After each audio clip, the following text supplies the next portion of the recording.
Selalu dihina dan direndahkan keluarga angkuh suamiku. Sampai suamiku menolakku karena terhasut keluarganya. Aku balas dengan kesuksesaanku setelah itu. Aku masih ingat betul hari itu.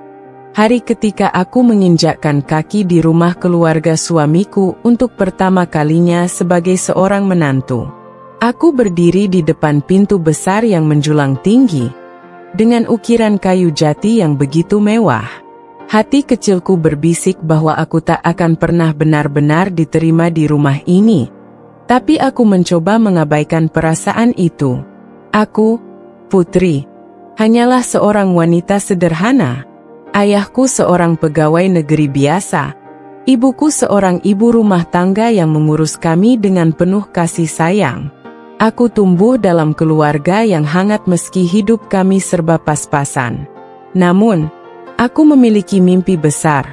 Aku ingin mandiri, ingin sukses dengan caraku sendiri. Lalu aku bertemu dengan Revan. Revan, pria yang awalnya kupikir akan menjadi cinta seumur hidupku. Kami bertemu di kampus. Aku jatuh cinta pada sikapnya yang lembut dan perhatian. Ia bukan hanya tampan, tapi juga berasal dari keluarga terpandang. Orang tuanya memiliki banyak bisnis, dan kehidupannya serba berkecukupan. Aku tak pernah membayangkan bahwa ia akan melirikku, gadis biasa dengan kehidupan sederhana. Namun, aku salah.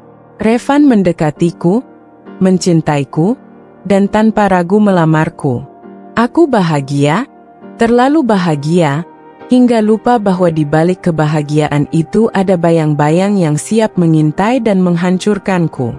Pernikahan kami sederhana, meski keluarga Revan menginginkan sesuatu yang lebih mewah. Aku sudah merasa tidak nyaman sejak hari itu, terutama dengan cara ibunya memandangku. Tatapan penuh ejekan dan ketidaksetujuan. Yakin kamu mau menikahi perempuan ini, Revan? Dia bukan siapa-siapa, ucap ibu mertuaku dingin. Bahkan sebelum akad nikah dimulai. Aku masih ingat bagaimana tangan Revan menggenggam tanganku dengan erat, meyakinkan bahwa aku tak sendiri. Tapi genggaman itu perlahan melemah seiring berjalannya waktu. Aku berusaha menjadi menantu yang baik. Aku bangun lebih pagi, memasak sarapan untuk Revan dan keluarganya. Mencoba bersikap sopan meski setiap hariku dipenuhi dengan ucapan pedas dari mertuaku. Wanita sampah tak berguna, itulah julukan yang disematkan padaku. Tak peduli seberapa keras aku berusaha, mereka tak pernah menganggapku cukup. Aku bukan wanita kaya, aku bukan menantu idaman mereka. Aku hanya beban, dan perlahan aku bisa merasakan bahwa Revan pun mulai terpengaruh oleh kata-kata mereka. Sampai akhirnya, titik itu tiba. Putri, kita cerai saja, kata Revan suatu malam. Suaranya datar, tanpa emosi. Dunia serasa runtuh di hadapanku. Aku ingin bertanya kenapa, tapi aku tahu jawabannya. Aku tahu ini semua karena mereka, karena keluarganya yang sejak awal tak pernah menerimaku. Aku menangis, aku berusaha mempertahankan pernikahan ini, tapi Revan sudah terlalu muak. Aku pergi dari rumah itu dengan hati yang hancur, membawa luka yang mendalam. Aku berjanji, aku akan bangkit. Aku akan menunjukkan bahwa mereka salah telah meremehkanku. Dan aku menepati janji itu. Dari seorang wanita yang dulu dianggap tak berguna, aku bekerja keras, belajar tanpa henti, hingga akhirnya aku berhasil meraih impianku. Menjadi seorang pramugari sukses. Hingga suatu hari, di bandara tempatku bertugas, aku melihat mereka lagi. Dan saat itulah, saat aku berdiri di hadapan mereka dengan seragam pramugariku yang elegan, aku tahu, inilah waktunya. Waktuku untuk membalas semua hinaan dan penghinaan yang dulu mereka lemparkan padaku. Aku tidak akan melepaskan kesempatan ini. Revan adalah sosok pria yang awalnya begitu hangat. Ia memiliki cara bicara yang lembut, Senyum yang menenangkan, dan selalu tahu bagaimana membuatku merasa dihargai. Saat kami masih berkuliah, ia tak pernah ragu menggandeng tanganku di depan teman-temannya, seolah ingin menunjukkan bahwa aku adalah seseorang yang berarti dalam hidupnya. Aku masih ingat bagaimana awal mula kedekatan kami. Semua berawal dari sebuah pertemuan tak sengaja di perpustakaan kampus. Saat itu, aku tengah sibuk mencari buku referensi untuk tugas kuliahku. Aku berjongkok, mencoba menarik sebuah buku dari rak paling bawah. Namun tak sengaja buku-buku di atasnya ikut jatuh. Aduh, gumamku panik. Lalu, sebuah tangan terulur membantuku mengumpulkan buku-buku yang berserakan. Aku mendongak, dan di sanalah ia, Revan, dengan wajah tenangnya yang khas, memberikan salah satu buku padaku. "Kamu sering ke sini?" tanyanya sambil tersenyum. Aku mengangguk pelan. "Iya, kalau lagi banyak tugas." Ia tertawa kecil. "Sama, tapi aku baru pertama kali lihat kamu di sini." Aku hanya tersenyum, tak banyak bicara, tapi sejak hari itu, Revan mulai sering menyapaku. Kami bertukar cerita, belajar bersama, dan semakin lama, aku menyadari bahwa Revan bukan sekadar teman biasa bagiku. Ketika ia menyatakan perasaannya, aku sempat ragu. Bukan karena aku tidak menyukainya, tapi karena aku sadar bahwa kami berasal dari dunia yang berbeda. Aku hanyalah gadis dari keluarga sederhana, sementara Revan adalah putra dari keluarga terpandang dengan kehidupan serba mewah. Namun, Revan meyakinkanku, aku nggak peduli soal status sosial atau kekayaan. Yang aku tahu, aku nyaman sama kamu, katanya suatu malam saat kami duduk di taman kampus. Aku menatap matanya yang penuh keyakinan, dan saat itu, aku percaya padanya. Hubungan kami berjalan dengan baik. Revan selalu ada untukku, membantuku dalam segala hal, bahkan mengenalkanku pada keluarganya meski aku bisa merasakan ketegangan di antara kami. Ibunya, terutama, selalu memberikan tatapan dingin setiap kali aku datang ke rumah mereka. Aku mencoba untuk tidak terlalu memikirkan itu. Aku hanya ingin bahagia dengan Revan. Hari-hari kami dipenuhi dengan momen indah. Kami sering menghabiskan waktu di kafe favoritnya, menonton film bersama, atau sekadar berjalan-jalan tanpa tujuan. Revan adalah tipe pria yang selalu tahu cara membuatku tersenyum. Ia tahu makanan favoritku, lagu yang kusukai, dan bahkan kebiasaanku yang sering lupa membawa payung saat hujan. Saat ia melamarku, aku sempat tak percaya. "Kamu yakin?" tanyaku dengan mata berkaca-kaca. Revan tersenyum dan menggenggam tanganku erat. "Tentu saja. Aku ingin hidup bersamamu, Putri." Hatiku dipenuhi kebahagiaan saat itu. Aku berpikir bahwa akhirnya, aku menemukan seseorang yang benar-benar mencintaiku apa adanya. Namun, aku tak tahu bahwa kebahagiaan itu tak akan bertahan lama. Sejak hari Revan melamarku, hidupku dipenuhi dengan kebahagiaan yang sulit kuungkapkan dengan kata-kata. Aku merasa seperti gadis paling beruntung di dunia. Aku dan Revan semakin dekat, sering membahas rencana masa depan, membicarakan tempat tinggal kami nanti, dan bagaimana kehidupan pernikahan impian kami akan berjalan. Aku ingin rumah yang sederhana, cukup untuk kita berdua. Dan mungkin nanti anak-anak kita, kataku suatu hari, sambil menggambar sketsa kecil di buku catatanku. Revan tertawa kecil, mengacak rambutku dengan lembut. "Sederhana gimana? Kalau aku maunya rumah yang besar, ada taman luas, dan kolam renang di belakangnya." Aku menggeleng. "Buat apa kolam renang?" Revan mengangkat bahu. "Biar kita bisa berenang kapanpun. Anak-anak kita nanti pasti suka." Aku tersenyum mendengar kata-katanya. Membayangkan memiliki keluarga kecil bersamanya saja sudah cukup membuatku bahagia. Namun, kebahagiaan itu perlahan-lahan mulai bercampur dengan ketakutan. Aku sadar bahwa keluarganya tak pernah benar-benar menyukaiku. Ibu Revan, terutama, selalu memberikan tatapan dingin setiap kali aku berkunjung ke rumah mereka. Saat pertama kali Revan mengenalkanku pada keluarganya, aku sudah bisa merasakan ketidaksetujuan yang jelas dari mata mereka. Kami duduk di ruang tamu yang megah, dengan sofa berlapis kain beludru dan lampu kristal besar menggantung di langit-langit.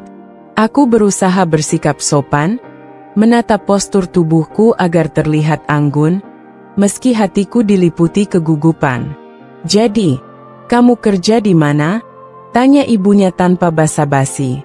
Aku menelan ludah, mencoba menjawab dengan suara sejelas mungkin. "Saya masih bekerja paruh waktu di sebuah restoran, Bu." Sambil menabung untuk rencana masa depan. Ibunya mengangkat alis, lalu menatap Revan. "Kamu serius dengan dia?" Aku merasa dadaku sesak mendengar pertanyaan itu. Seolah aku bukan seseorang yang layak untuk berdampingan dengan putranya. "Ya, Bu. Aku serius," jawab Revan, suaranya tegas.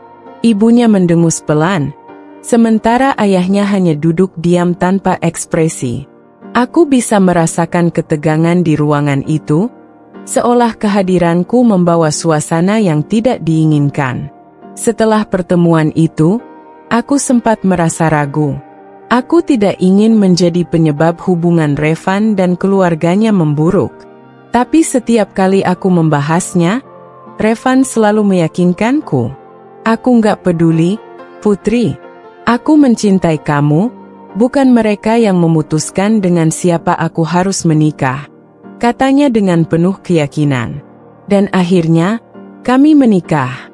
Pernikahan kami berlangsung dengan sederhana, sesuai keinginanku. Aku tidak ingin pernikahan mewah, hanya mengundang keluarga dan sahabat dekat. Tapi di hari pernikahan itu, aku merasakan sesuatu yang membuat hatiku tidak nyaman. Pandangan penuh hinaan dari ibu mertuaku dan beberapa sanak saudara Revan. Mereka berbicara dengan bisik-bisik, tapi aku tahu bahwa mereka membicarakanku. Kasihan Revan, bisa-bisanya dia memilih perempuan seperti itu. Salah satu saudara Revan berbisik pelan, tapi cukup untuk kudengar. Aku menundukkan kepala, mencoba menahan rasa sakit di hatiku.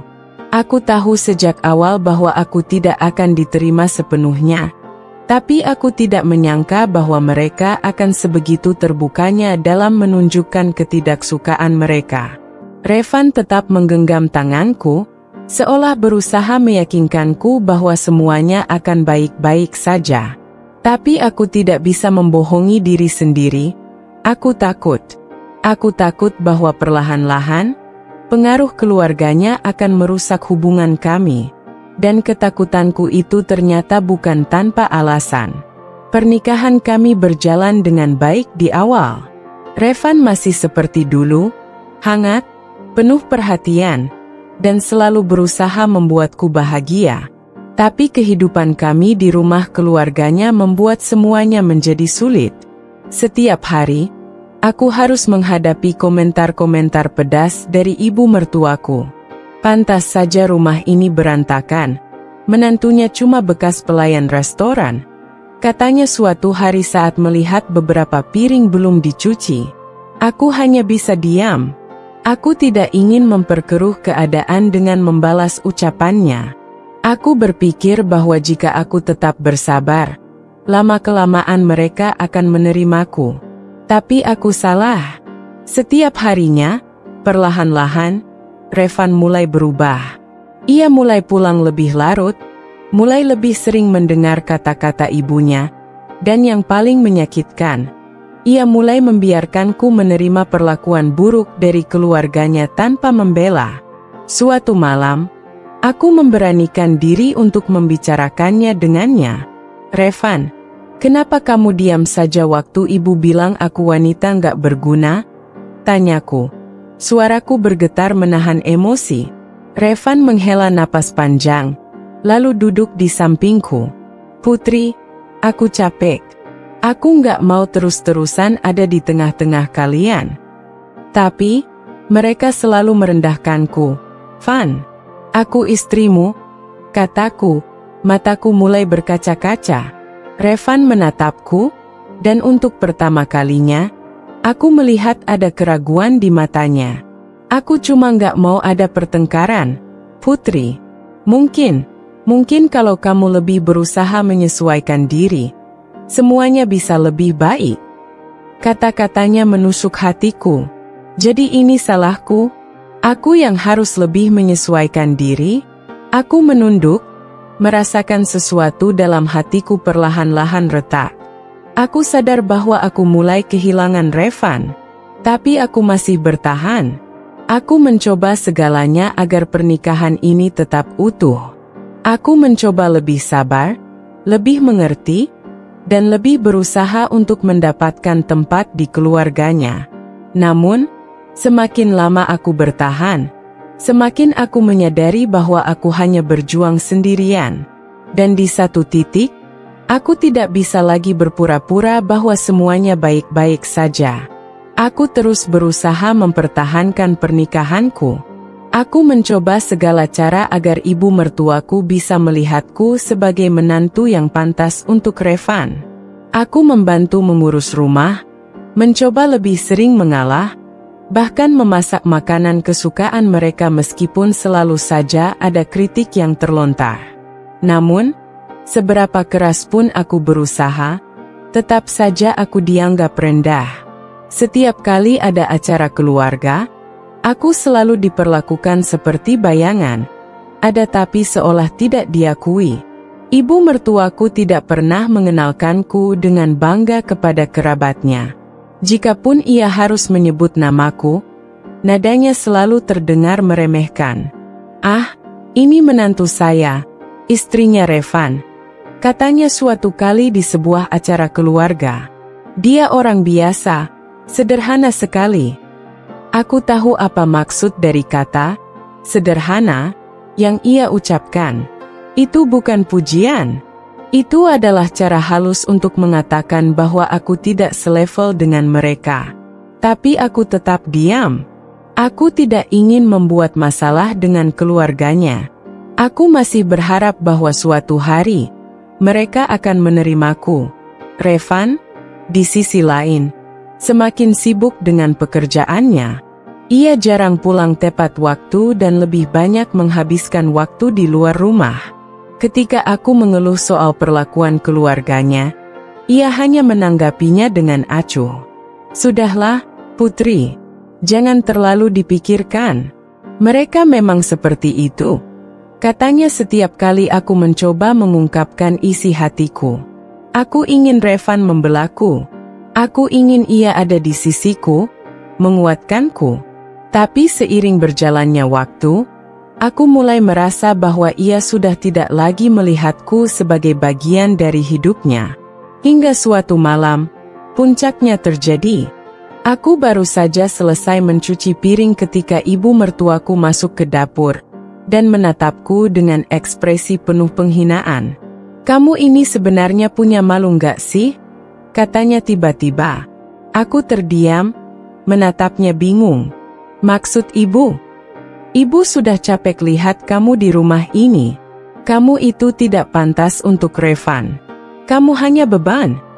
Aku menggigit bibir bawahku, menahan air mata yang hampir jatuh.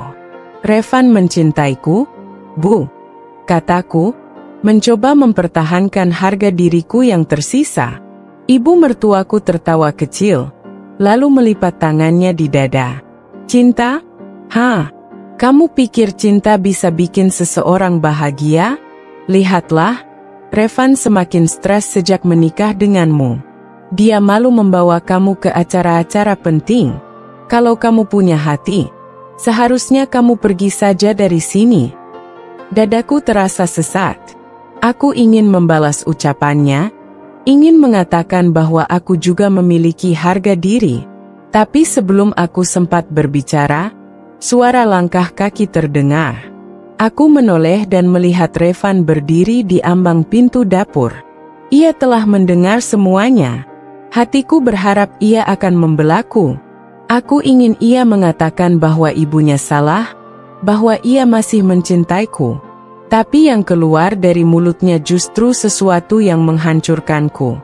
Bu, mungkin ibu benar. Aku merasa dunia di sekelilingku runtuh dalam sekejap. Revan, suaraku bergetar. Tapi Revan tidak menatapku. Ia justru menundukkan wajahnya, seolah enggan melihat ekspresi keterkejutanku. Aku sudah terlalu lelah dengan semua ini, Putri. Lanjutnya pelan. Mungkin, memang lebih baik kalau kita... Aku tahu kata apa yang akan keluar selanjutnya. Bercerai? Tanyaku lirih. Revan diam. Tapi diamnya sudah cukup menjadi jawaban. Aku merasa seperti ditusuk ribuan pisau di hatiku. Aku telah memberikan seluruh cintaku untuknya. Aku telah bertahan meski dihina, direndahkan, dan dianggap tidak berharga oleh keluarganya. Tapi pada akhirnya, Revan memilih mereka. Aku tertawa kecil, pahit. Jadi ini akhirnya? Setelah semua yang kita lalui bersama, kamu memilih menyerah. Revan tidak menjawab. Wajahnya penuh dengan kebimbangan. Tapi aku bisa melihat jelas bahwa ia tidak lagi memiliki keberanian untuk mempertahankan hubungan kami. Dan malam itu, aku mengemas barang-barangku dan meninggalkan rumah itu.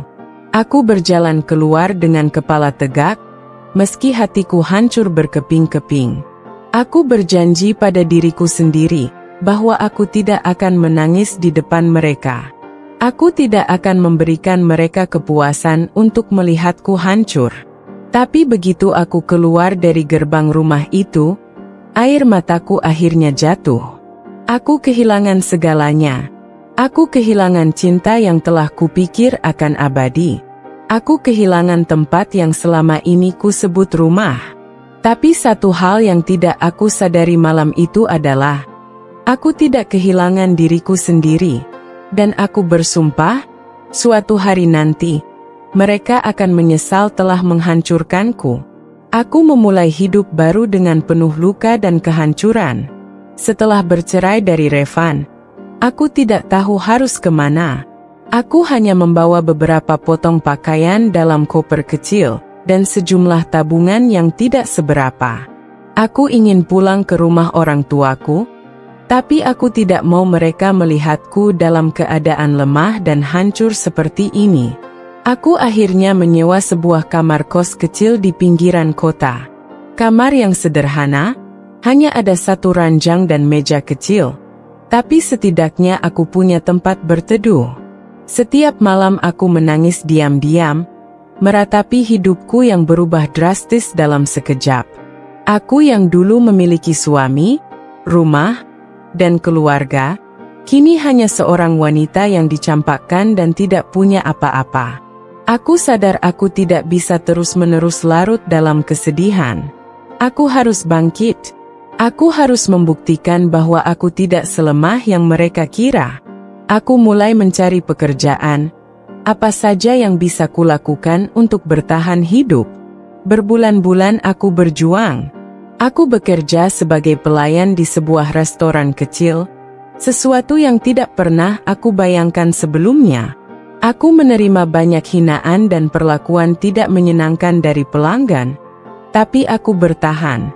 Aku tidak punya pilihan lain. Suatu hari, saat aku sedang membersihkan meja di restoran, aku mendengar suara seorang pria yang berbicara dengan tegas. "Maaf, bisa bicara sebentar?" Aku menoleh dan melihat seorang pria dengan setelan jas rapi berdiri di hadapanku. Wajahnya tampan, dengan sorot mata tajam yang penuh percaya diri. Aku tidak mengenalnya, tapi ada sesuatu dalam tatapannya yang membuatku merasa familiar. "Ada yang bisa saya bantu?" tanyaku sopan. Pria itu tersenyum kecil. "Kamu Putri, kan?" Aku terkejut. "Iya, tapi, maaf, Kita pernah bertemu sebelumnya. Ia menggeleng, lalu mengulurkan tangan. Aku Reynaldi, teman lama Revan. Aku membeku di tempatku. Mendengar nama itu disebut membuat luka lama dalam hatiku kembali terasa perih. Maaf, kalau kamu ingin membahas soal Revan, aku tidak tertarik, kataku datar, lalu berbalik untuk melanjutkan pekerjaanku. Tunggu, katanya cepat. Aku tidak di sini untuk membicarakan dia. Aku hanya ingin menawarkan sesuatu. Aku mengerutkan kening. Menawarkan apa? Ia tersenyum tipis. Kesempatan untuk mengubah hidupmu. Aku menatapnya penuh curiga. Apa maksudmu? Reynaldi menarik kursi dan duduk santai. Aku sedang mencari seseorang yang bisa bekerja sebagai pramugari di maskapai yang aku kelola. Aku sudah mengamati cara kamu bekerja, dan aku pikir kamu memiliki disiplin dan kerja keras yang diperlukan untuk pekerjaan itu. Aku tertawa kecil, tidak percaya. Kamu bercanda, kan? Aku bahkan tidak punya pengalaman apapun dalam dunia penerbangan. Semua orang memulai dari nol, Putri. Jawabnya tenang. Aku akan membantumu. Aku yakin kamu bisa. Aku menatapnya lama. Aku tidak tahu apakah aku bisa mempercayainya. Tapi di dalam hatiku, ada sesuatu yang berbisik. Ini mungkin kesempatan yang tidak boleh aku lewatkan. Aku mengambil napas panjang dan mengangguk pelan. Baik, aku akan mencobanya. Aku tidak tahu bahwa keputusan itu akan mengubah hidupku selamanya. Hari-hari berikutnya menjadi awal dari perubahan besar dalam hidupku. Aku menjalani pelatihan dengan penuh perjuangan. Aku belajar banyak hal yang belum pernah aku bayangkan sebelumnya, tentang keselamatan penerbangan, layanan penumpang, hingga bagaimana menjaga sikap dalam segala situasi. Tapi aku bukan seseorang yang mudah menyerah. Aku bekerja lebih keras dari siapapun.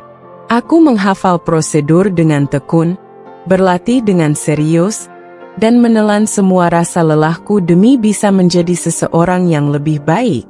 Setiap kali aku merasa ingin menyerah, aku selalu mengingat hinaan ibu mertuaku, tatapan meremehkan keluarga Revan, dan sikap suamiku yang dengan mudahnya mencampakkanku.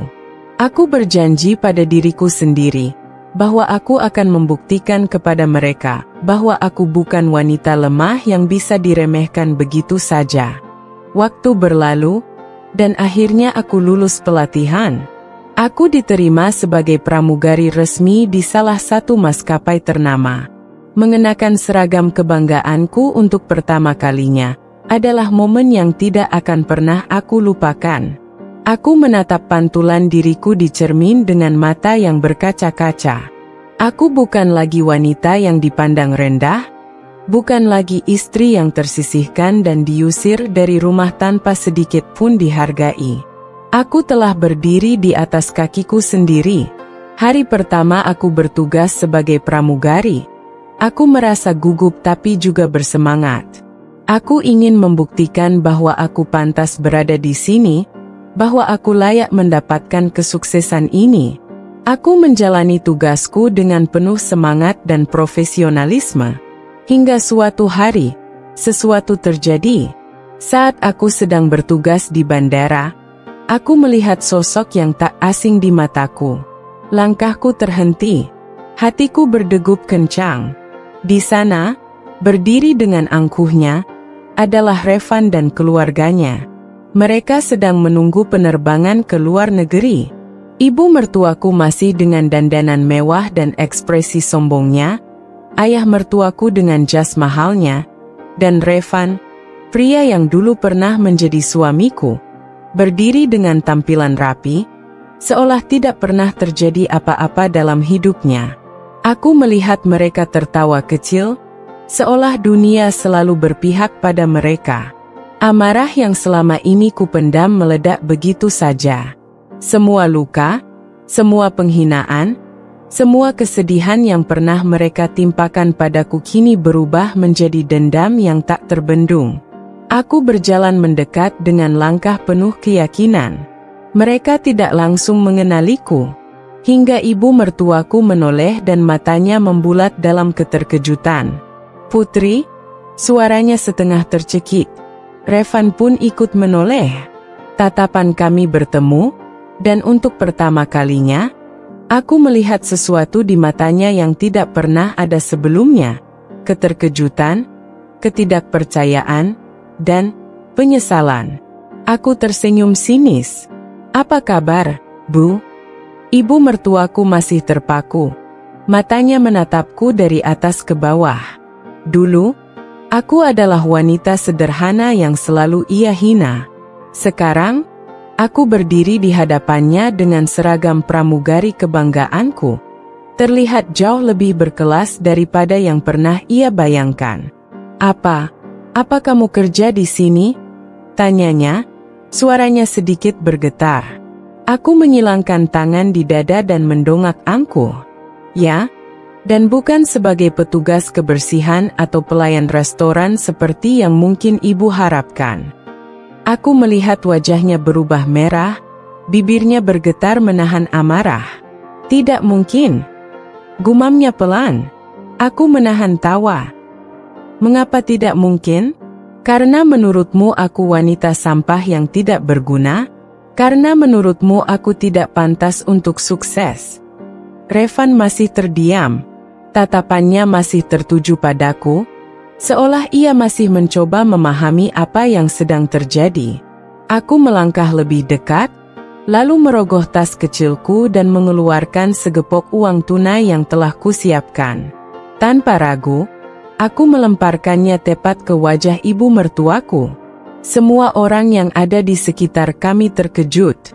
Beberapa penumpang bahkan berhenti dan mulai memperhatikan kami. "Ini," suaraku penuh dengan kepuasan, "untuk semua hinaanmu dulu. Untuk semua kali di mana kau mengatakan aku ini beban, wanita tak berguna. Sekarang, lihat siapa yang lebih rendah." Ibu mertuaku berdiri membeku. Uang yang berserakan di lantai menjadi saksi betapa terhinanya dirinya saat ini. Revan akhirnya bergerak, mencoba mengambil uang itu, tapi aku menahannya dengan tatapan dingin. "Tak perlu repot, Revan.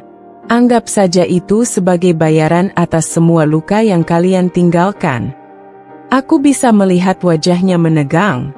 Ada sesuatu dalam dirinya yang ingin ia katakan. Tapi aku tidak memberinya kesempatan. Aku berbalik dan berjalan menjauh, meninggalkan mereka dalam keterkejutan dan rasa malu yang belum pernah mereka alami sebelumnya. Dan untuk pertama kalinya dalam hidupku, aku merasa menang. Aku melangkah pergi dengan kepala tegak, membiarkan Revan dan keluarganya terperangkap dalam keterkejutan dan rasa malu. Suara bisikan orang-orang di sekitar mulai memenuhi ruangan. Aku bisa merasakan tatapan-tatapan penasaran dari para penumpang yang menyaksikan kejadian itu. Beberapa dari mereka berbisik pelan, membicarakan uang yang berserakan di lantai, membicarakan bagaimana seorang wanita pramugari dengan percaya diri melemparkan segepok uang ke wajah seseorang yang tampaknya berasal dari keluarga kaya. Aku tidak peduli. Bagiku, ini adalah pembalasan yang setimpal.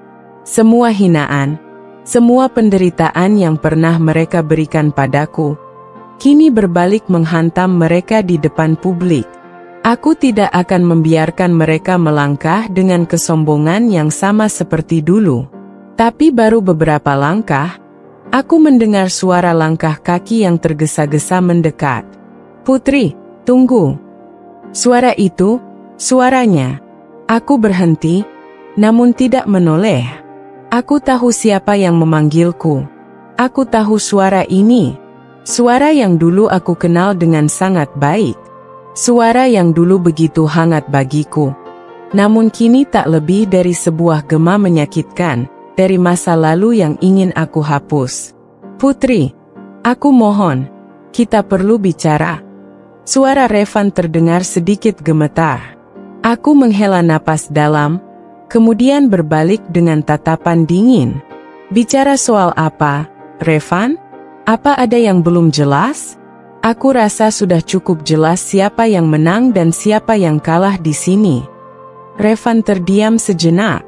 Aku bisa melihat ekspresi wajahnya penuh kebingungan, penyesalan, dan mungkin rasa sakit.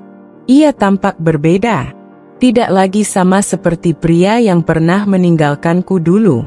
Aku tidak pernah menyangka, aku tidak pernah berpikir kalau kamu bisa sampai di titik ini, katanya pelan, seolah berbicara pada dirinya sendiri. Aku tertawa kecil. Tentu saja tidak. Bagimu dan keluargamu, aku hanya wanita sampah yang tidak akan pernah punya masa depan. Aku hanya istri yang tidak pantas berdampingan dengan seseorang seperti kamu. Kamu memilih untuk percaya pada mereka, Revan. Kamu memilih untuk membuangku tanpa sedikit pun keraguan. Revan menunduk, menggenggam tangannya sendiri. Ia tidak punya jawaban untuk itu. Karena aku tahu, jauh di lubuk hatinya, ia sadar bahwa apa yang aku katakan adalah kebenaran. Aku menyesal, Putri, katanya akhirnya, dengan suara yang begitu lirih. Aku tersentak. Aku tidak menyangka kata-kata itu akan keluar dari mulutnya. Tapi kata-kata itu, sama sekali tidak berarti bagiku sekarang. Aku tersenyum sinis. Menyesal? Setelah semuanya? Setelah kamu menceraikanku tanpa alasan selain karena keluargamu menginginkannya? Setelah kamu membiarkanku pergi tanpa sedikit pun mempertanyakan apakah aku baik-baik saja? Setelah kamu membiarkan mereka menginjak harga diriku sampai aku merasa tidak ada gunanya lagi hidup. Revan menutup matanya sesaat, seolah menahan sesuatu yang berat di dadanya. Aku tidak tahu apa yang harus kulakukan saat itu. Aku takut. Aku ditekan dari segala arah. Aku pikir, aku melakukan yang terbaik. Aku tertawa pahit. Melakukan yang terbaik? Dengan membuang seseorang yang mencintaimu? Dengan memilih keluarga yang hanya peduli pada status sosial, daripada istrimu sendiri? Dengan meninggalkanku sendirian, tanpa sedikit pun membela atau berjuang untukku? Revan terdiam. Kali ini, ia benar-benar kehabisan kata-kata. Aku menatapnya dengan dingin. Aku ingin melihatnya lebih menderita, ingin melihatnya menanggung semua kesakitan yang pernah aku rasakan. Apa kamu pikir aku akan memaafkanmu sekarang? Apa kamu pikir hanya dengan mengatakan, aku menyesal, semuanya akan baik-baik saja? Revan menatapku dengan mata yang berkaca-kaca.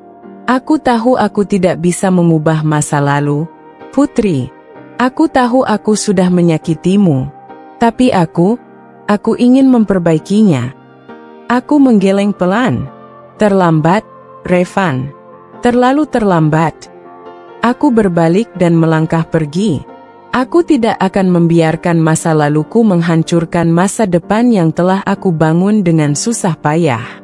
Aku tidak akan membiarkan seseorang yang telah menghancurkanku kembali masuk ke dalam hidupku, hanya karena sekarang ia menyadari kesalahannya. Aku mendengar suara berat napasnya di belakangku. Tapi aku tidak peduli. Aku terus melangkah, meninggalkannya dengan segala penyesalannya. Saat itu, aku tahu bahwa aku sudah benar-benar bebas darinya. Aku melangkah semakin jauh, meninggalkan Revan dalam kehampaan yang mungkin baru kali ini ia rasakan. Namun, langkahku terhenti saat suara lain terdengar. Suara yang sangat familiar dan sudah aku duga akan muncul. Putri, apa kau pikir kau bisa seenaknya menghina kami seperti itu? Aku menoleh perlahan dan menemukan sosok perempuan yang selama ini selalu berdiri di balik kehancuranku. Mertua yang dulu tanpa ragu menghina dan menginjak harga diriku. Wajahnya merah padam, penuh amarah dan gengsi yang terluka. Tangannya mengepal, Matanya menatapku penuh kebencian, seolah aku yang telah berbuat kesalahan. Aku menatapnya tanpa ekspresi. Aku hanya membalas perlakuan yang pernah kalian berikan padaku. Apa itu salah? Ia menggeram, matanya menajam. Kau pikir hanya karena kau sekarang punya sedikit uang, kau bisa merendahkan kami? Kau tetaplah perempuan rendahan yang tidak pantas ada di keluarga kami. Aku tersenyum sinis. Keluarga kalian? Keluarga macam apa yang hanya hidup dari gengsi dan ilusi kemewahan? Aku dulu memang tidak punya apa-apa, tapi sekarang, aku berdiri di atas usahaku sendiri. Sementara kalian? Aku melirik ke arah Revan, lalu kembali menatapnya. Masih sibuk memikirkan status dan harga diri yang sebenarnya kosong. Mertua itu tersentak, rahangnya menegang.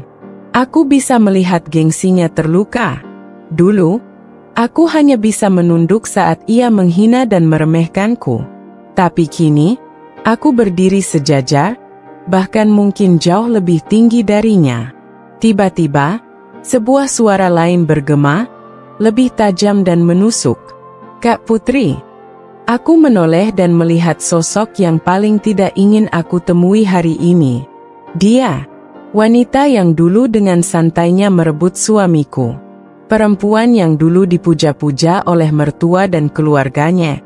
Yang selalu dibandingkan denganku seolah aku ini hanyalah debu tak berharga.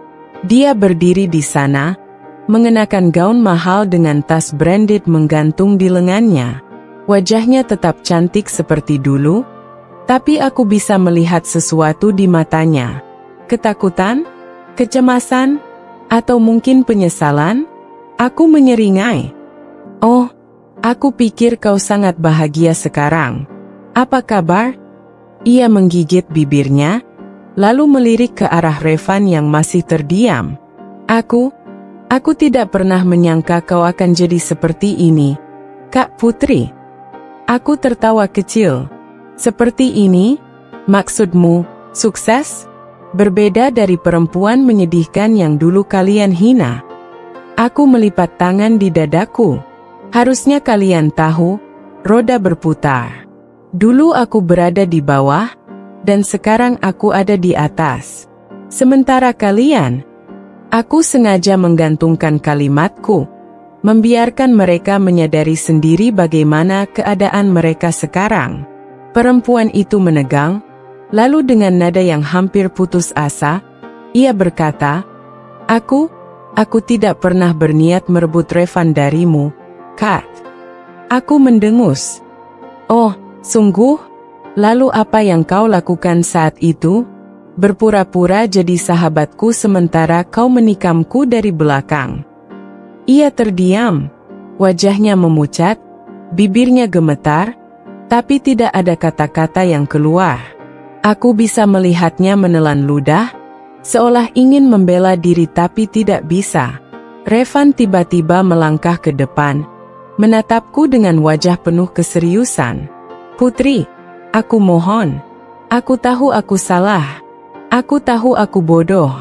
Aku menyesali semuanya. Tapi, bisakah kita bicara? Hanya kita berdua. Aku menatapnya lama, membiarkan keheningan menyelimuti kami. Aku bisa merasakan banyak pasang mata menatap kami, mengamati setiap gerakan dan kata-kata yang keluar. Lalu, aku tersenyum dingin. Untuk apa? Untuk mendengar permintaan maafmu? Untuk mendengar alasan-alasanmu? Revan, aku sudah selesai denganmu. Aku sudah selesai dengan semua ini. Revan menghela napas berat. Putri, aku masih mencintaimu.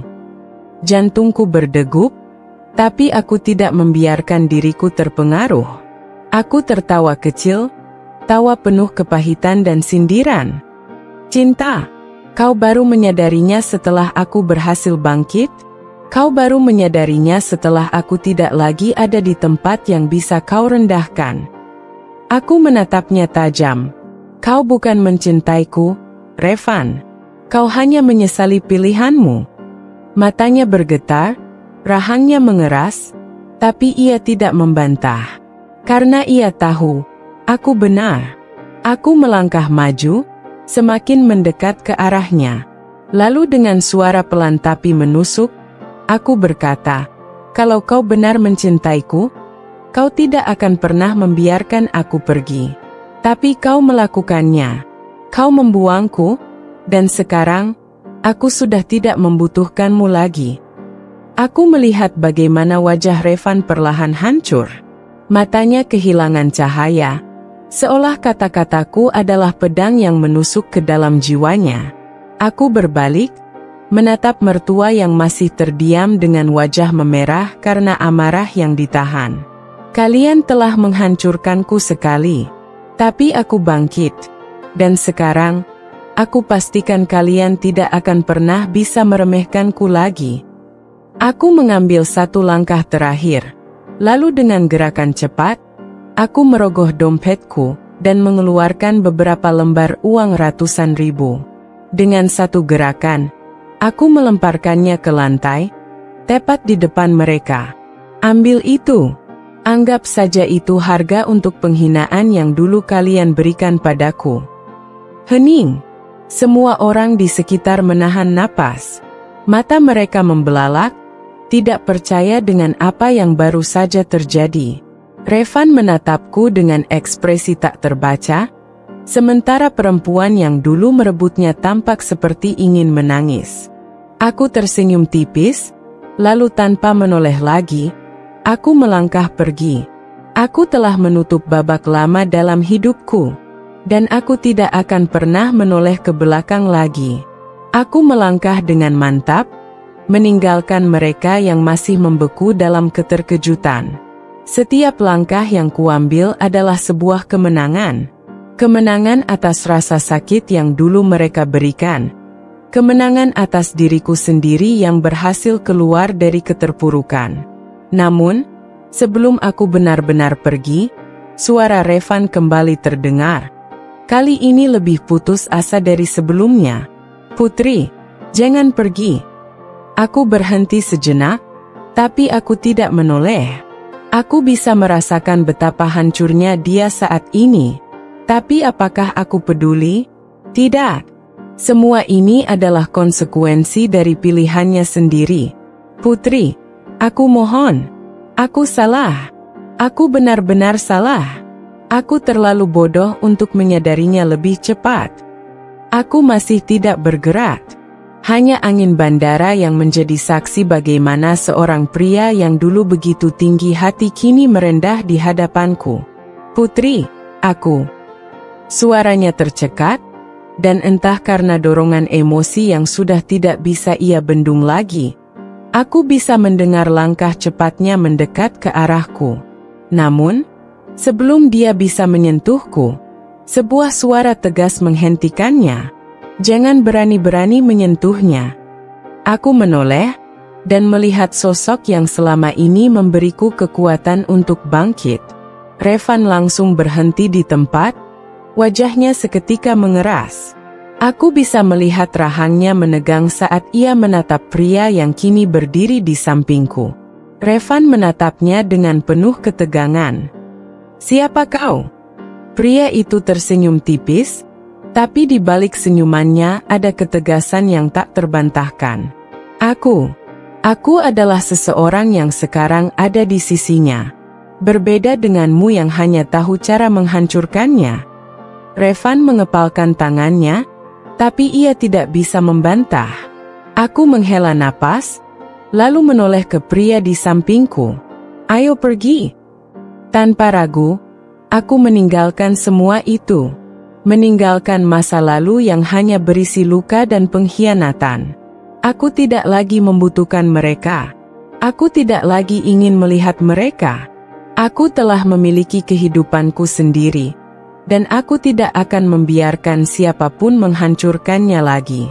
Saat aku melangkah semakin jauh, aku bisa mendengar suara lirih dari belakang. "Putri, aku menyesal."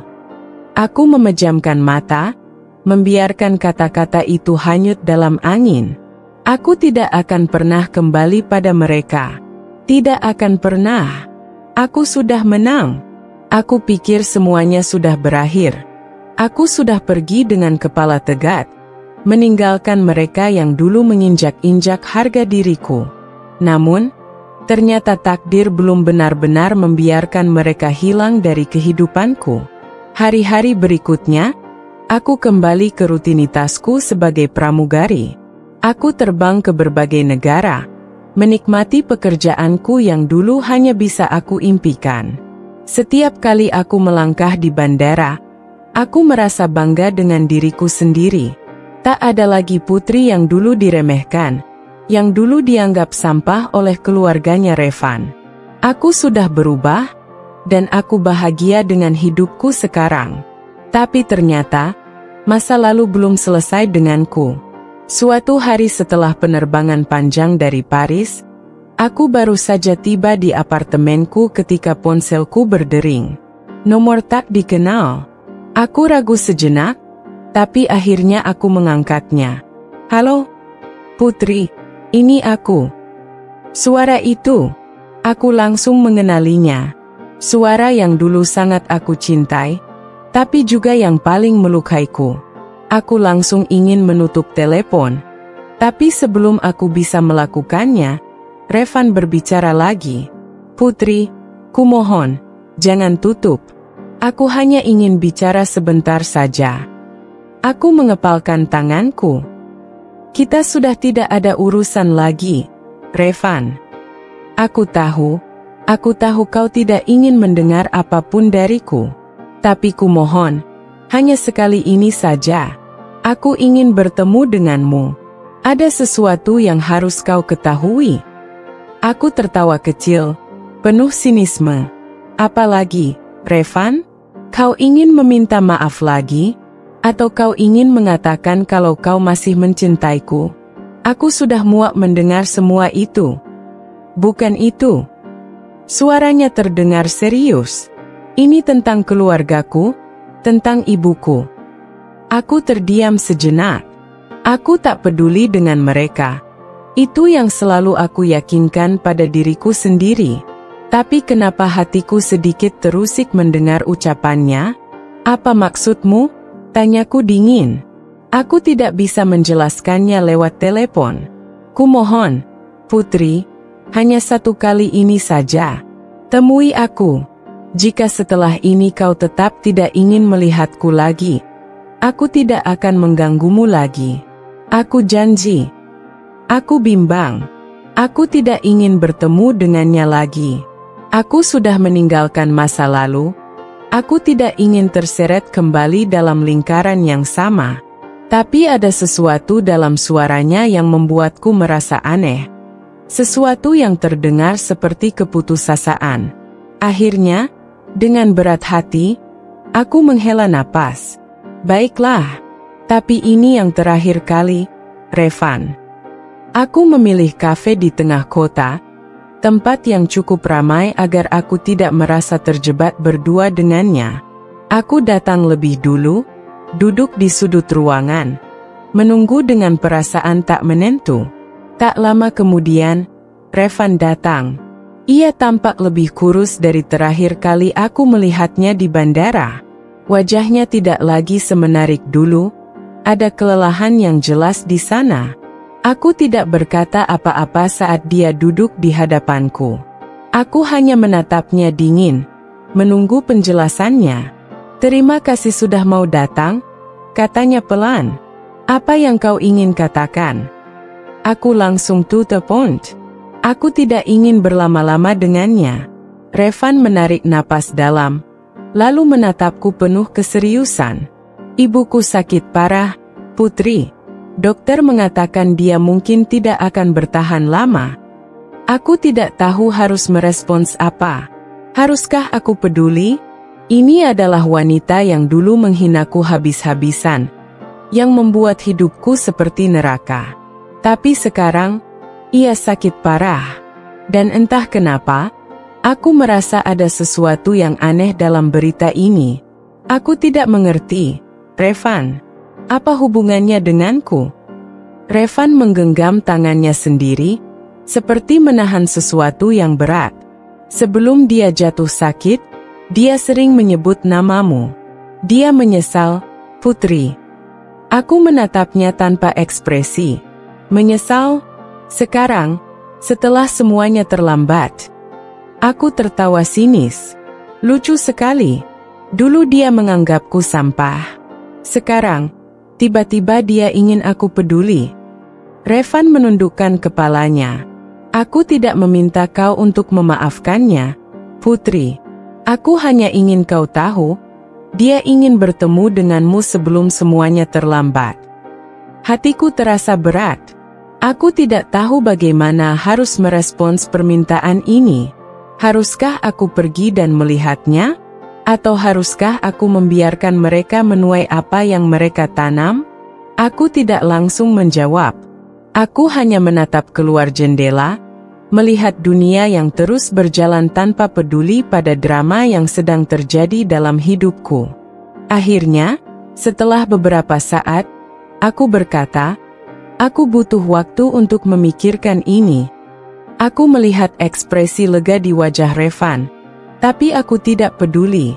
Aku hanya ingin memastikan bahwa aku tidak lagi membuat keputusan yang akan membuatku terluka lagi.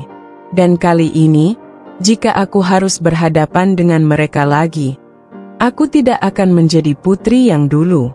Aku akan menjadi seseorang yang lebih kuat. Seseorang yang tidak akan membiarkan dirinya diinjak-injak lagi. Aku berjalan keluar dari kafe dengan pikiran yang berkecamuk. Pertemuan singkat dengan Revan mengembalikan begitu banyak luka yang seharusnya sudah aku kubur dalam-dalam. Ia datang dengan kabar tentang ibunya, wanita yang dulu menganggapku sampah, dan sekarang berharap aku bisa menemuinya di saat-saat terakhirnya. Kenapa harus aku? Aku mendesah panjang. Aku tak ingin terjebak dalam perasaan iba. Aku tahu betul bagaimana caranya mereka bermain drama untuk mendapatkan simpati. Aku tak ingin lagi masuk ke dalam perangkap mereka. Namun, di sisi lain, ada sedikit rasa penasaran dalam hatiku. Jika benar ibunya ingin bertemu denganku, apa yang sebenarnya ingin dia katakan? Apakah dia benar-benar menyesal? Ataukah ini hanya akal-akalan mereka saja? Aku tidak langsung pulang ke apartemen. Aku memilih berjalan kaki menyusuri kota, membiarkan angin malam menemani langkahku yang tanpa arah. Aku menimbang-nimbang segala kemungkinan yang akan terjadi jika aku benar-benar memenuhi permintaan Revan. Aku sudah lama meninggalkan kehidupan lamaku. Aku telah sukses dengan caraku sendiri. Apapun yang terjadi dengan mereka, seharusnya sudah tidak ada hubungannya denganku. Namun, saat malam semakin larut, aku menyadari sesuatu. Aku ingin melihatnya. Aku ingin melihat wajah wanita yang dulu menganggapku tidak lebih dari debu di bawah kakinya. Aku ingin tahu apakah penyesalannya nyata, atau hanya sekadar kepalsuan yang mereka buat demi mengemis simpatiku. Maka keesokan harinya, aku menghubungi Revan. Aku akan datang, kataku singkat. Aku bisa mendengar helaan napas lega dari seberang telepon. Terima kasih, Putri. Aku benar-benar menghargainya. Aku tidak membalas. Aku hanya menutup telepon dan bersiap menghadapi sesuatu yang mungkin akan kembali mengaduk-aduk emosiku. Saat aku tiba di rumah keluarga Revan, aku tidak merasakan nostalgia. Aku tidak merasakan apa-apa. Rumah megah itu masih sama seperti terakhir kali aku tinggalkan. Megah di luar tapi penuh kebusukan di dalamnya. Revan yang membukakan pintu untukku. Wajahnya terlihat lebih tenang dibanding kemarin. Tapi matanya masih menyimpan kesedihan yang sulit dijelaskan. Terima kasih sudah datang, ucapnya. Aku hanya mengangguk dan melangkah masuk. Aku bisa melihat beberapa pelayan yang dulu pernah bekerja di rumah ini menatapku dengan mata terbelalak. Seolah tidak percaya bahwa aku kembali. Aku tidak peduli.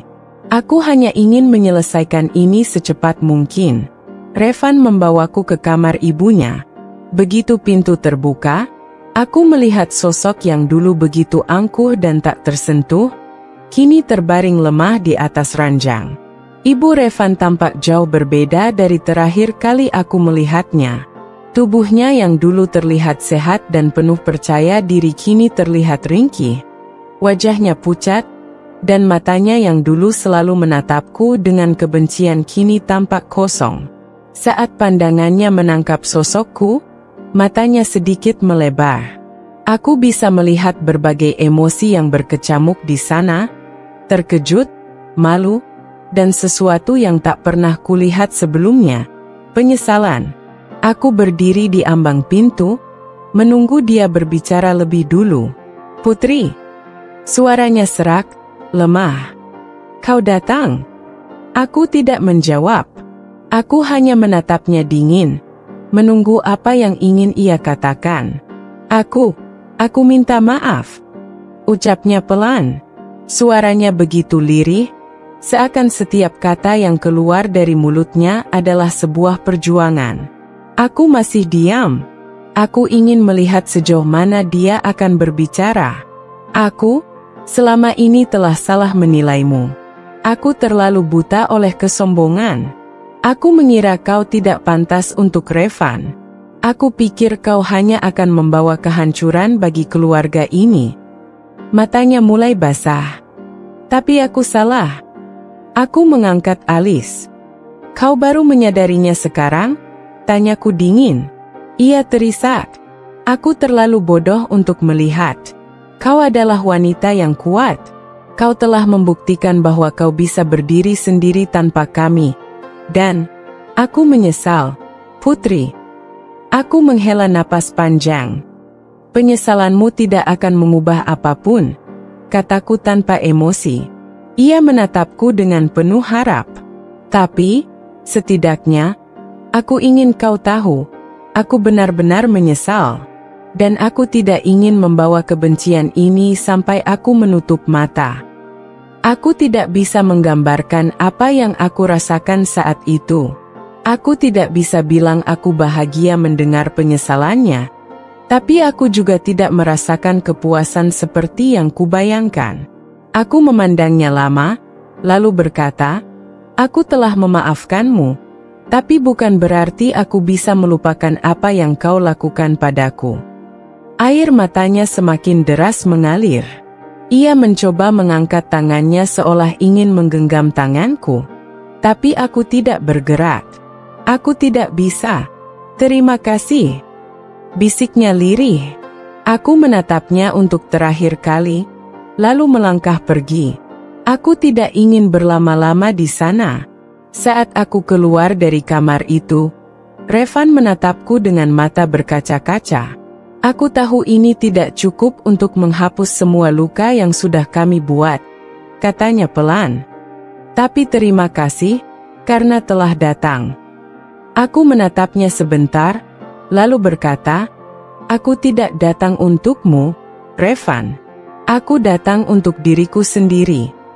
Tanpa menunggu reaksinya, aku berjalan keluar dari rumah itu dengan langkah mantap. Aku tidak akan kembali lagi.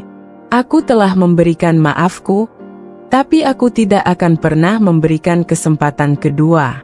Aku telah menutup lembaran lama, dan kini saatnya aku membuka lembaran baru dalam hidupku. Aku keluar dari rumah itu tanpa menoleh ke belakang. Tidak ada lagi alasan bagiku untuk kembali. Semua yang perlu kukatakan sudah kusampaikan, dan semua yang perlu kudengar sudah kudengar. Tidak ada yang tersisa di tempat itu selain kenangan pahit yang tak lagi berarti. Namun, langkahku terhenti begitu aku melihat seseorang berdiri di halaman rumah itu. Seseorang yang tak pernah kuduga akan bertemu lagi. Nadia, wanita yang dulu merebut Revan dariku. Wanita yang dulu dengan penuh kebanggaan memamerkan kemesraannya dengan mantan suamiku di hadapanku. Aku tersenyum miring. Dunia memang kecil. Nadia menatapku dengan ekspresi yang sulit diartikan, antara terkejut, canggung, dan penuh rasa ingin tahu.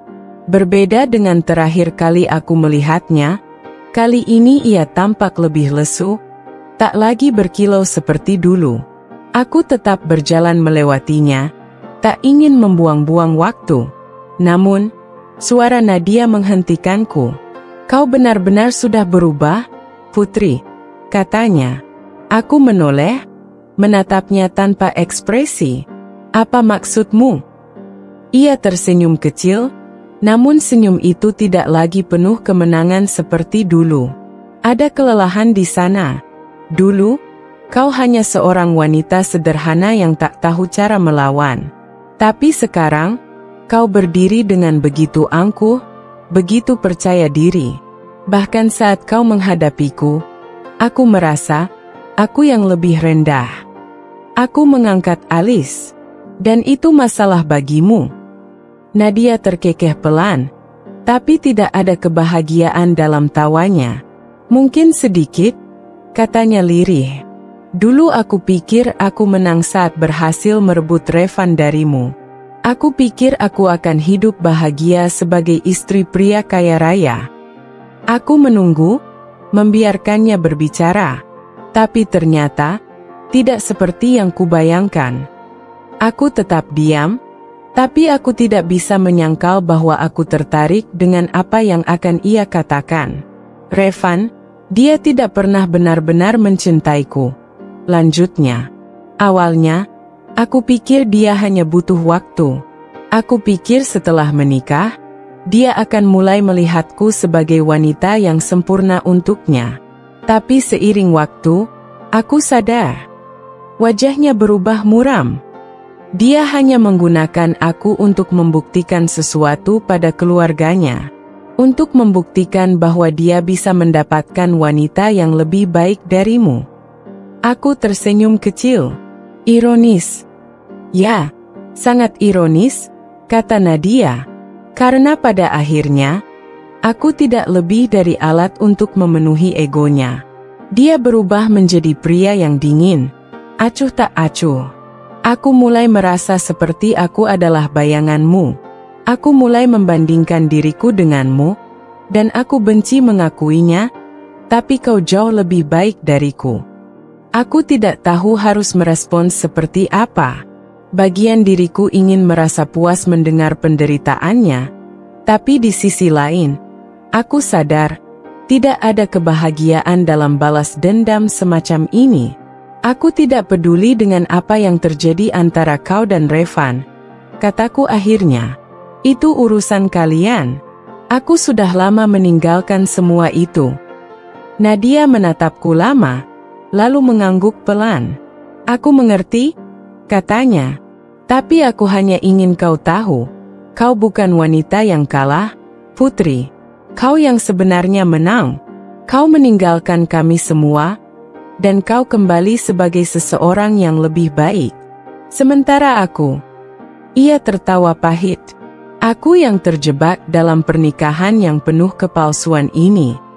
Aku menatapnya sejenak, lalu tanpa berkata apa-apa lagi, aku berbalik dan melanjutkan langkahku. Di balik semua kebanggaan dan keberhasilanku, aku menyadari satu hal. Aku tak perlu lagi melihat ke belakang. Mereka telah mendapatkan akibat dari pilihan mereka sendiri. Dan aku telah melangkah ke dunia yang lebih besar, lebih luas, dan lebih indah daripada masa lalu yang dulu ingin menghancurkanku. Aku terus melangkah menjauh dari rumah itu, meninggalkan Nadia yang masih berdiri di sana dengan tatapan kosong. Aku tak ingin lagi membuang waktuku untuk mengenang masa lalu yang sudah hancur. Namun, baru beberapa langkah, suara teriakan lantang memecah udara. "Putri!" Suara itu membuatku menghentikan langkahku seketika. Aku mengenal suara itu dengan baik. Suara yang dulu pernah menggetarkan hatiku, suara yang dulu kujadikan tempat berlindung, sebelum akhirnya menjadi suara yang paling kubenci. Aku menoleh. Di depan rumah itu, berdiri seorang pria yang wajahnya tak lagi asing bagiku. Revan. Matanya menatapku dengan penuh keterkejutan, Seolah ia tak percaya bahwa wanita yang berdiri di depannya adalah aku. Ekspresinya penuh campuran emosi. Ada kemarahan, ada keheranan, dan ada sesuatu yang sulit kujelaskan. "Apa yang kau lakukan di sini?" Suaranya bergetar. Aku tersenyum sinis. "Oh, jadi kau masih mengenaliku?" Wajahnya menegang, tatapannya menelusuri penampilanku. Aku tahu apa yang ia pikirkan. Wanita sederhana yang dulu ia remehkan kini telah berubah menjadi sosok yang tak pernah ia duga. Pakaian elegan yang membalut tubuhku, postur tegap dan percaya diri, serta sorot mata tajamku. Aku bukan lagi putri yang dulu ia campakkan. Kau pramugari?" Suaranya penuh keterkejutan. Aku tertawa kecil. "Bukan hanya pramugari biasa, Revan. Aku sudah lebih dari itu." Ia tampak tak percaya, matanya berkedip beberapa kali. "Tidak mungkin. Bagaimana bisa?" Aku melangkah mendekatinya, memastikan bahwa ia bisa melihatku dengan jelas. "Karena aku tidak seperti kalian," kataku tajam. "Saat aku terjatuh, aku tidak merengek atau meminta belas kasihan. Aku bangkit. Aku berjuang. Dan lihat hasilnya sekarang."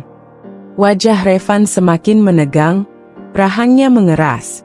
Aku bisa melihat genggaman tangannya mengepal erat, seolah sedang menahan sesuatu.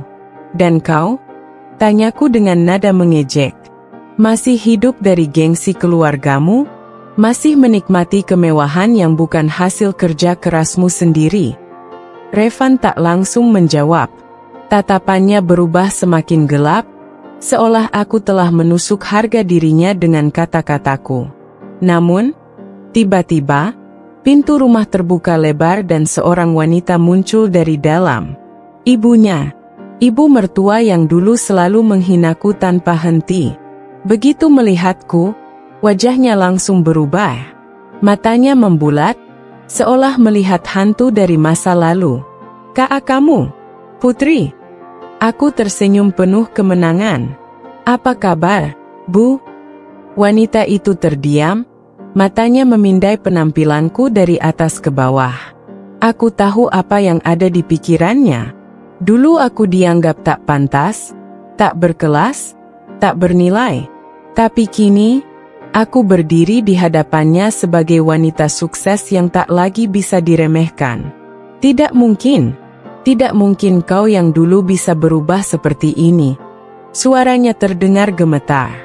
Aku menyilangkan tangan di depan dada, menikmati setiap detik keterkejutan mereka.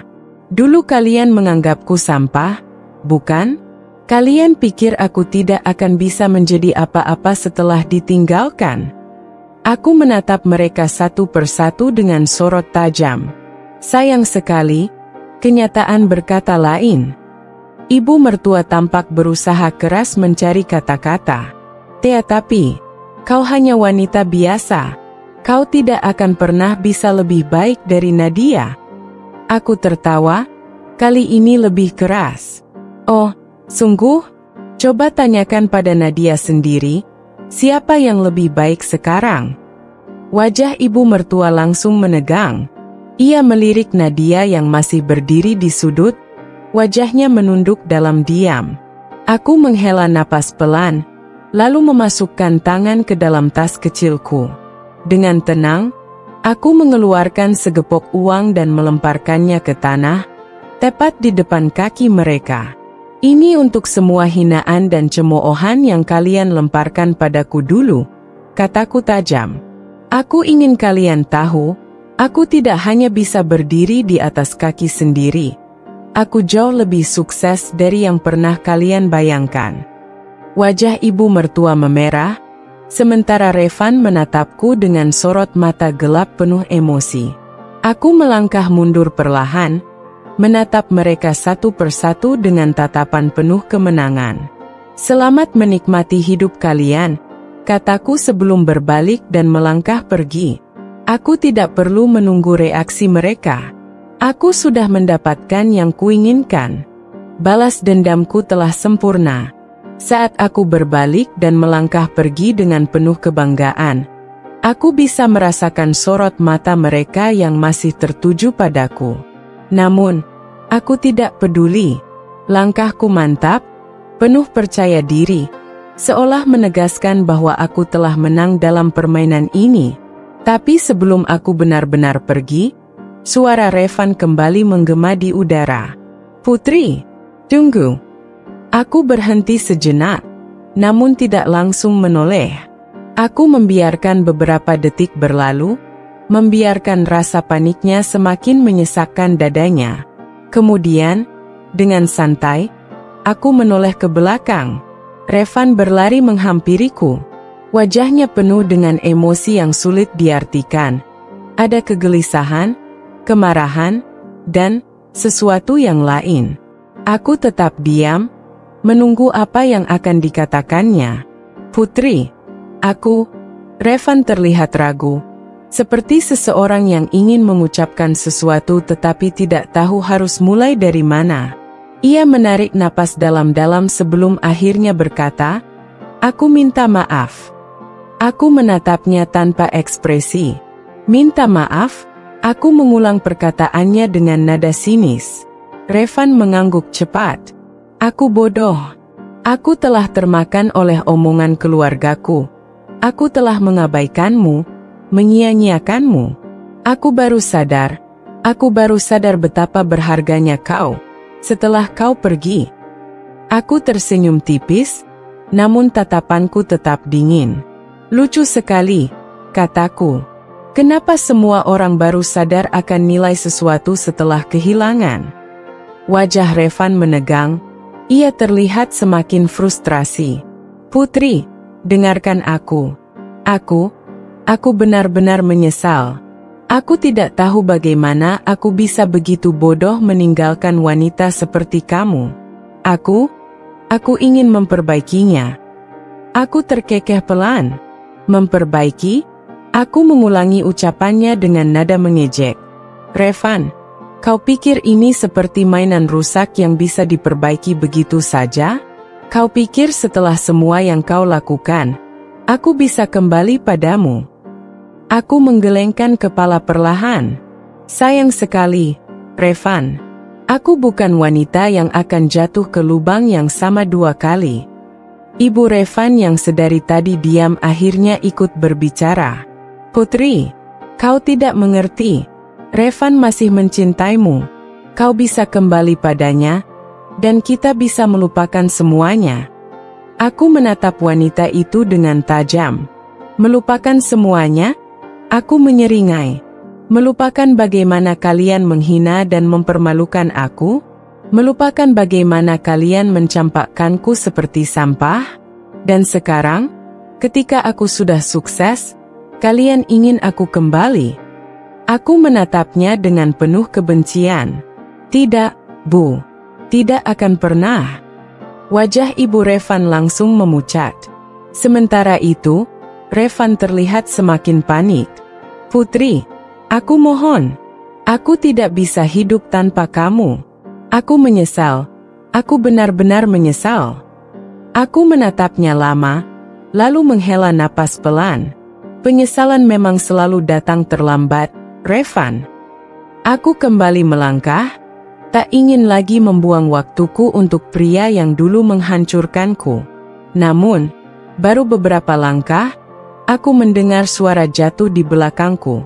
Aku menoleh dan melihat Revan berlutut di tanah.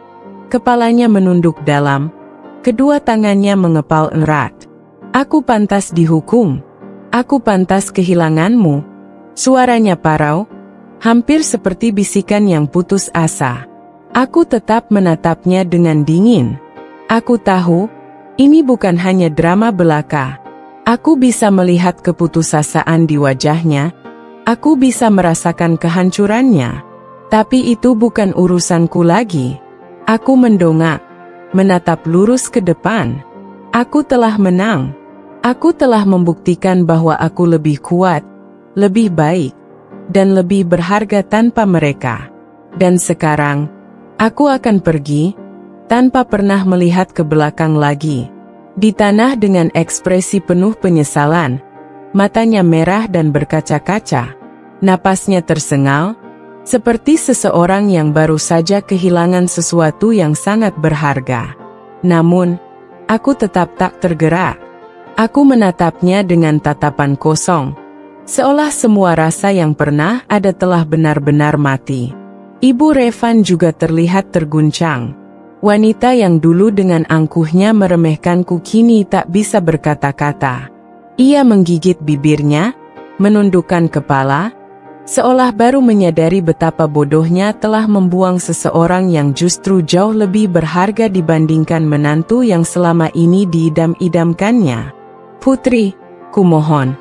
Suara Revan lirih, hampir seperti bisikan. Aku tidak bisa hidup tanpamu. Aku tertawa kecil, tapi bukan karena bahagia. Revan, kau dulu dengan mudah mencampakkanku. Kau tak pernah peduli bagaimana perasaanku. Kau hanya mendengar apa kata keluargamu. Sekarang, setelah aku berhasil bangkit, kau memohon padaku untuk kembali. Apakah kau pikir hidup ini hanya permainan? Revan terdiam. Wajahnya penuh dengan keputusasaan. Tangannya mengepal di atas aspal bandara, kepalanya menunduk semakin dalam. Aku tahu, saat ini dia benar-benar berada di titik terendah dalam hidupnya. Tapi aku tak peduli. Aku melirik Ibu Revan yang masih berdiri di tempat. Tangannya gemetar. Ibu, dulu ibu menyebutku wanita sampah. Tidak berguna. Tidak pantas untuk putra ibu.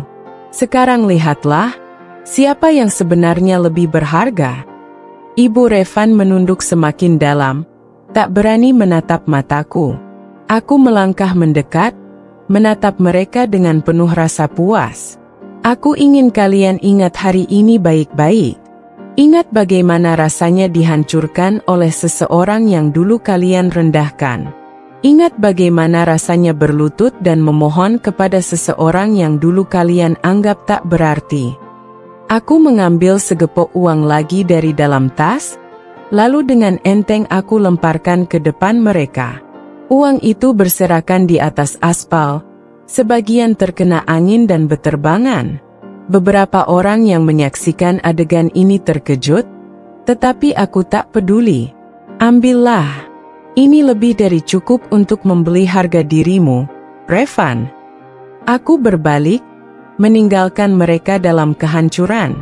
Langkahku ringan, seolah beban bertahun-tahun yang menghimpit dadaku telah menghilang. Aku telah membalaskan semuanya. Aku telah menunjukkan bahwa aku lebih kuat. Aku telah menghancurkan mereka dengan cara yang lebih menyakitkan daripada yang pernah mereka lakukan padaku. Suara Revan masih terdengar samar di belakangku. Namun aku tak lagi peduli. Tidak ada lagi ruang dalam hatiku untuknya. Tidak ada lagi cinta, tidak ada lagi luka. Hanya kebebasan, kemenangan, dan kepuasan. Aku melangkah pergi, tanpa pernah menoleh lagi. Langkahku semakin mantap, namun suara Revan kembali menggema di belakangku. Kali ini, suaranya lebih serak, penuh keputusasaan. Putri, jangan pergi. Aku mohon. Aku berhenti sejenak. Aku bisa merasakan tatapan puluhan orang yang menyaksikan drama ini. Melihat bagaimana seorang pria yang dulu membuangku kini berlutut dan memohon kepadaku. Sesuatu yang dulu mustahil terjadi. Aku menoleh perlahan, hanya untuk melihat wajahnya yang benar-benar hancur. Air matanya mengalir, dan ekspresinya penuh dengan penyesalan yang nyata. Tapi hatiku sudah mati untuknya. Apalagi yang kau inginkan, Revan? Suaraku dingin, menusuk. Aku sadar aku telah menghancurkanmu. Aku sadar aku telah membuat kesalahan terbesar dalam hidupku. Aku siap menebusnya. Aku siap memperbaikinya. Aku akan melakukan apa saja, Putri. Aku mohon, beri aku satu kesempatan lagi. Suaranya lirih, hampir seperti bisikan yang putus asa. Aku menatapnya lama. Aku melihatnya menggigil di tempatnya, tubuhnya lunglai seolah kehilangan kekuatan. Seorang pria yang dulu begitu angkuh dan merasa paling benar, kini bertekuk lutut di hadapanku. Ironis, kau pikir aku masih bisa mempercayaimu setelah semua yang terjadi? Aku bertanya dengan nada sinis. Revan menggeleng, matanya dipenuhi air mata. Aku tidak meminta untuk dipercaya begitu saja. Aku hanya ingin kau tahu bahwa aku benar-benar menyesal, dan aku tidak bisa hidup tanpamu. Aku mendengar tawa kecil dari belakang. Seorang pramugari lain, rekan kerjaku, berbisik dengan nada geli. Kasihan sekali dia. Ya, dulu mencampakkanmu, sekarang memohon-mohon. Aku tersenyum tipis. Aku tahu, ini bukan saatnya untuk menunjukkan kelemahan. Aku sudah menang, dan aku tidak akan membiarkan kemenangan ini ternodai oleh perasaan iba. Aku sudah tidak punya ruang untukmu, Revan. Aku akhirnya berkata. Aku sudah melalui terlalu banyak luka, terlalu banyak penghinaan, dan aku sudah terlalu jauh meninggalkan masa lalu. Tapi aku masih mencintaimu. Kata-kata itu menghentikan langkahku.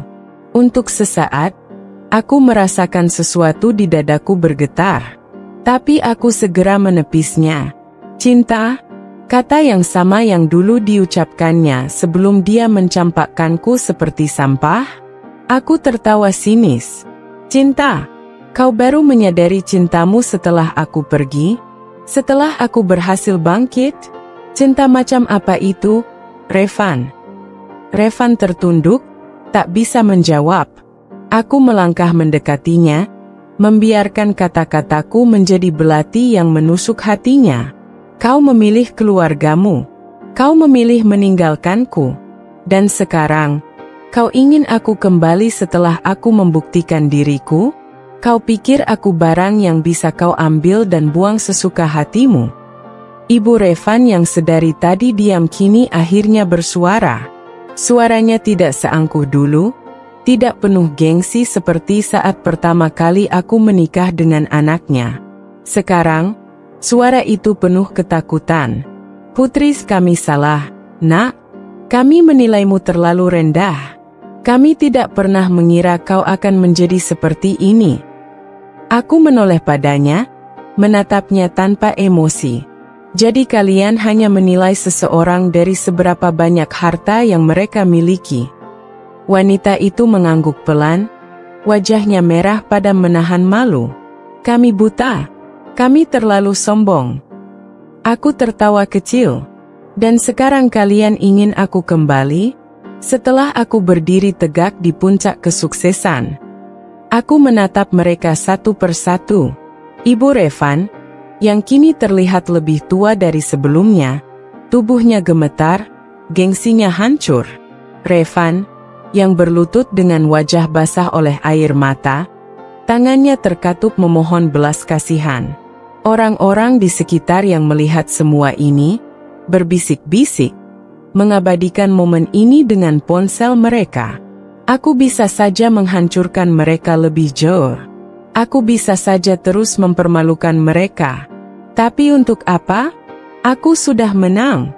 Tidak perlu lagi mengotori tanganku dengan hal yang tidak perlu. Aku menarik napas dalam-dalam, lalu berkata dengan tenang, aku tidak butuh kalian lagi. Aku tidak akan kembali. Dan aku tidak akan pernah memaafkan apa yang telah kalian lakukan. Aku melangkah pergi tanpa menoleh lagi. Di belakangku, aku mendengar suara tangisan tertahan, suara langkah-langkah berat, suara seorang pria yang akhirnya tenggelam dalam penyesalan yang tidak akan pernah bisa ditebus. Aku berjalan melewati pintu bandara dengan langkah mantap, meninggalkan Revan dan keluarganya yang masih terpuruk dalam kehancuran. Aku tidak menoleh lagi, tidak ingin melihat ekspresi penyesalan mereka yang mungkin akan membuat hatiku sedikit luluh. Aku sudah terlalu lama menderita, terlalu lama terhina. Ini bukan waktunya untuk menyesali masa lalu. melainkan untuk melangkah lebih jauh ke masa depan. Ketika aku memasuki ruangan khusus awak kabin, aku langsung disambut oleh beberapa rekan kerjaku. Mereka tersenyum dan menepuk pundakku, memberi dukungan tanpa bertanya banyak. Mereka mungkin melihat sebagian dari kejadian tadi, tetapi tidak ada yang mencoba mengorek lebih dalam. Sejenak, aku menarik napas panjang, menenangkan diriku sendiri. Hatiku terasa ringan, seakan beban bertahun-tahun telah benar-benar hilang. Aku akhirnya bisa menutup bab lama dalam hidupku tanpa ada penyesalan sedikit pun. Beberapa hari setelah kejadian itu, aku mendengar kabar bahwa Revan mengalami depresi berat. Bisnis keluarganya mengalami kemunduran, ibunya jatuh sakit, dan segala kemewahan yang dulu mereka banggakan perlahan-lahan pudar. Aku tidak bahagia mendengarnya, tapi aku juga tidak merasa kasihan. Semua yang mereka alami adalah hasil dari pilihan mereka sendiri. Waktu terus berjalan. Aku semakin menikmati hidupku, bepergian ke berbagai negara, bertemu banyak orang, dan menjalani kehidupanku sebagai pramugari dengan penuh kebanggaan. Aku bertemu dengan seseorang yang baru, seseorang yang mencintaiku tanpa melihat latar belakang atau kekayaanku. Dia menerimaku apa adanya, menghapus luka-luka yang pernah ada, dan membawaku pada kebahagiaan yang sebenarnya. Hingga suatu hari, aku kembali ke kota tempat semuanya dimulai. Aku duduk di sebuah kafe di dekat jendela, menikmati secangkir kopi, ketika tiba-tiba seseorang berdiri di hadapanku. "Putri." Aku mendongak dan menemukan Revan berdiri di sana. Dia tampak jauh berbeda dari yang aku ingat. Wajahnya lebih tirus, matanya kehilangan sinar, dan tubuhnya tampak lebih kurus. Pakaian yang dikenakannya tidak lagi semewah dulu. Aku hanya tersenyum tipis. "Revan?" Dia duduk di depanku dengan canggung. Aku tidak tahu harus mulai dari mana," katanya pelan. "Tapi aku ingin meminta maaf. Aku tahu permintaan maafku tidak akan mengubah apapun. Tapi, aku ingin kau tahu bahwa aku benar-benar menyesal." Aku menatapnya dalam-dalam.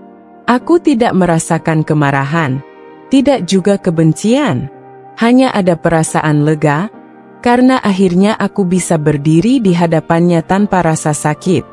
"Aku sudah memaafkanmu, Revan," kataku dengan tenang. "Tapi aku tidak bisa kembali ke masa lalu." Dia menunduk, lalu mengangguk pelan. "Aku mengerti. Kau sudah bahagia sekarang." Aku mengangguk, tersenyum. "Sangat." Dia menghela napas panjang, seakan akhirnya bisa melepaskan beban yang selama ini menghantuinya. Aku senang mendengarnya. Kami berbicara sebentar, lalu berpisah. Saat aku melihatnya berjalan pergi, aku tahu ini benar-benar akhir dari semua cerita pahit yang pernah kualami. Tidak ada lagi dendam, tidak ada lagi luka. Aku telah memenangkan kehidupanku, bukan dengan membalas dendam, tetapi dengan menjadi lebih kuat dan bahagia. Aku tersenyum, menatap langit biru yang terbentang luas. Aku tahu, hidup ini masih panjang, dan aku akan terus melangkah maju tanpa melihat ke belakang lagi. Pesan dan nasihat. Hidup seringkali membawa kita pada ujian yang menyakitkan, membuat kita jatuh dan merasa tidak berharga. Namun, jangan pernah menyerah. Tidak peduli seberapa dalam kita terpuruk, selalu ada jalan untuk bangkit. Kesuksesan yang sesungguhnya bukanlah membalas dendam, melainkan membuktikan bahwa kita bisa hidup lebih baik tanpa mereka yang pernah meremehkan kita. Jangan takut kehilangan seseorang yang tidak menghargai kita, karena di luar sana masih ada banyak orang yang akan mencintai kita dengan tulus. Dan yang paling penting, cintailah dirimu sendiri lebih dari siapapun. Karena ketika kamu mencintai dan menghargai dirimu sendiri, dunia pun akan menghormatimu. Sejak pertemuan singkat itu, Aku mengira hidupku akan berjalan damai tanpa lagi ada bayang-bayang masa lalu. Namun, aku salah. Hanya beberapa minggu setelahnya, aku menerima sebuah pesan dari nomor tak dikenal. "Putri, tolong temui aku. Ini soal keluarga Revan. Aku mohon, hanya kau yang bisa membantu." Aku membaca pesan itu berulang kali, mencoba memahami maksudnya. Aku sempat berpikir untuk mengabaikannya, tetapi ada sesuatu dalam pesan itu yang membuatku penasaran. Dengan hati-hati, aku membalas pesan itu dan menanyakan siapa pengirimnya.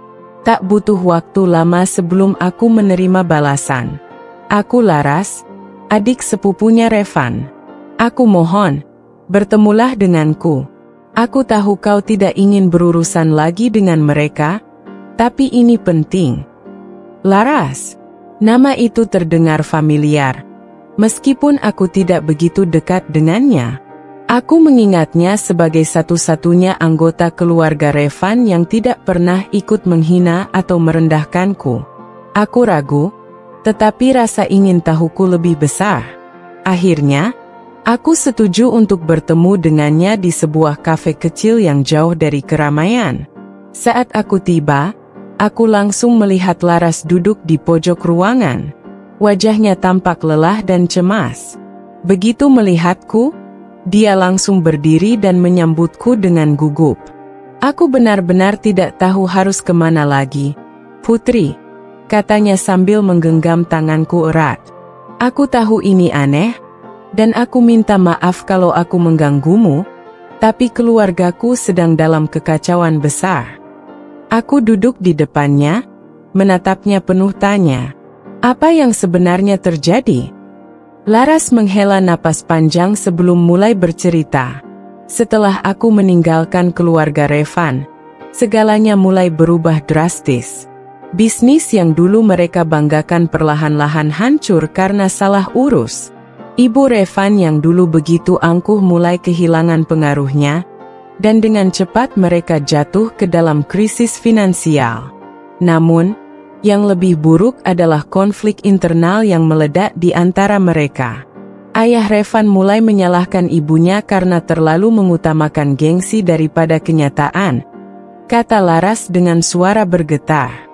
"Mereka sering bertengkar hebat, sampai akhirnya ibunya meninggalkan rumah. Sekarang, keluarga mereka benar-benar terpecah belah. Revan yang dulu selalu dimanjakan ibunya, kini harus menghadapi kenyataan pahit tanpa dukungan siapapun." Aku mendengarkan dengan saksama, tetapi tidak menunjukkan banyak reaksi. Bagiku, ini adalah konsekuensi dari perlakuan mereka sendiri. Tapi yang lebih parah, Laras menelan ludah, tampak ragu-ragu sebelum melanjutkan. "Revan sakit, Putri. Dia stres berat, dan keadaannya semakin memburuk. Aku tahu ini bukan urusanmu lagi, tapi..." Aku mengangkat tangan, menghentikannya. "Laras, aku mengerti kekhawatiranmu. Tapi setelah semua yang mereka lakukan padaku, aku tidak tahu apakah aku masih punya alasan untuk peduli." Laras menunduk, lalu berkata dengan suara pelan, "Aku mengerti. Aku tidak akan memaksamu. Tapi aku hanya ingin kau tahu bahwa Revan benar-benar menyesal. Setiap hari, dia menyebut namamu. Dia sadar telah membuat keputusan yang salah, tapi semuanya sudah terlambat." Aku tidak mengatakan apa-apa. Jujur, aku tidak tahu apa yang harus kurasakan. Ada bagian dari diriku yang merasa puas melihat mereka mendapatkan balasan atas perbuatan mereka. Namun, ada juga bagian kecil dalam hatiku yang tidak bisa sepenuhnya mengabaikan masa lalu. Aku menghela napas panjang, mencoba mengendalikan emosiku. "Aku akan memikirkan ini, Laras. Tapi aku tidak bisa menjanjikan apapun." Laras mengangguk, tampak sedikit lega. "Terima kasih, Putri. Itu sudah lebih dari cukup bagiku." Setelah pertemuan itu, aku pulang dengan hati yang masih bimbang. Aku mencoba meyakinkan diriku sendiri bahwa ini bukan lagi urusanku, bahwa aku sudah melangkah maju. Tapi kata-kata Laras terus terngiang-ngiang di kepalaku. Malam itu, aku berdiri di balkon apartemenku, menatap kota yang berkilauan di bawah cahaya lampu. Aku mengingat semua penghinaan, semua luka, dan semua perjuangan yang telah kulalui untuk sampai di titik ini. Apakah aku benar-benar ingin melihat mereka menderita tanpa sedikit pun rasa simpati?